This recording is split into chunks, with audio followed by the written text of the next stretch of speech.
በጣም እኮ ነው የሚያሳዝነው። ምን አለበት ጋርቤጅ ውስጥ ቢጥለው? ዓለም ላይ በጣም ቀላሉ ነገር እኮ ይሄ ነው። ሰው እንዴት ይሄን ማድረግ ያቅተዋል? እኮ እንደዚህ አንስቶ መጣል እየተቻለ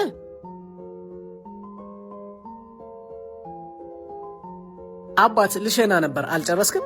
ምን ትሸናለህ? እንዳለ እኮ አበላሽተውት ነው የሄዱት። ሰው እንዴት የተጠቀመውን ቆሻሻ ማስወገድ ያቅተዋል? ና እስኪው። እኮ እንደዚህ አድርጎ ማስወገድ እየተቻለ አይገርምም?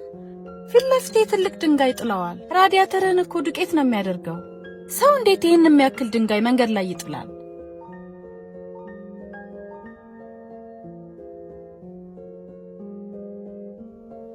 እኮ እንደዚህ አድርጎ ማንሳት እየተቻለ ሌሎችን ተጠያቂ የማድረግ አባዜያችን ሄዶ ቦታው ላይ እንኳን ሆነን እኛ መፍታት የምንችለውን ችግር ለምን ሌሎቹ አልፈቱትም ብለን ተጠያቂ እስከማድረግ እንደርሳለን። የሆነ ጸጉር ቤት ውስጥ ግባ። ጸጉር ቆራጩ የተበላሸውን ጸጉር ከማስተካከል ይልቅ ከዚህ በፊት የቆረጠን ባለሙያ ተጠያቂ በማድረግ ነው ስራውን የሚጀምር። አንዳንዶቻችንማ ለራሳችን ህይወት አለመሳካት ሳይቀር ቤተሰብንና ጓደኛን ተጠያቂ የምናደርግም አለን። እውነታው ግን ምንም አንፈጥርም ነው። ባይሆን ከመተቸት ይልቅ እኛ መፍታት የምንችለውን ችግር በመፍታት ኃላፊነታችንን ከተወጣን የምንፈጥረው ነገር ይኖራል። በተለይ ለህይወት ይሄ የተችነትና የጠያቂነት አባዜ ግን በእኛ ሀገር ብቻ ነው ወይንስ በመላው ዓለም ላይ አለ?